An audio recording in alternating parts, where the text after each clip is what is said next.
Hello, May 17, 2025. This video is for my wife, my one and only love.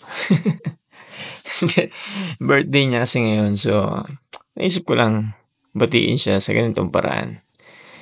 And I just want to take this time, this day especially, na magpasalamat after all the struggles na pinagdaanan namin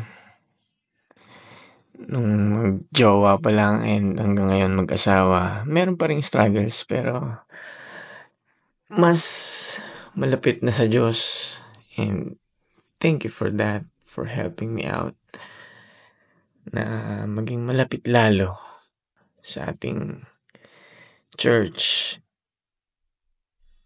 And thank you every day.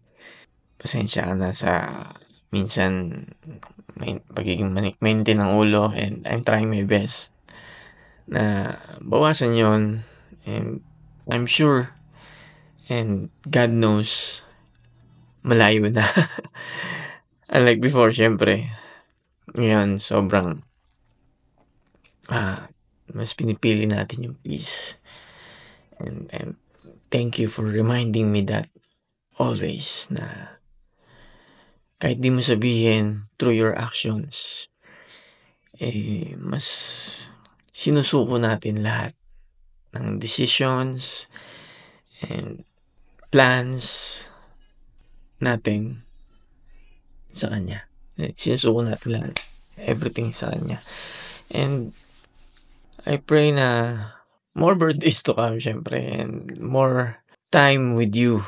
I pray na mas bigyan pa ako ni Lord ng panahon makasama ka. Hopefully, hanggang tumanda. Always remember na nandito lang ako lagi. I got you. Wala akong masabi na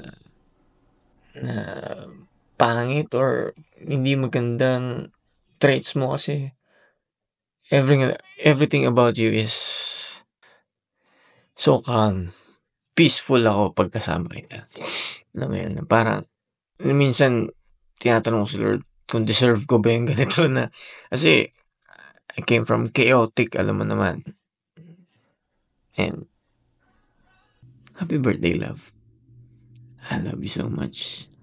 Wish ko i-grant ni Lord yung mga prayers mo. Every day, yan ang aking prayers. I love you. Thank you, Lord. Bless up.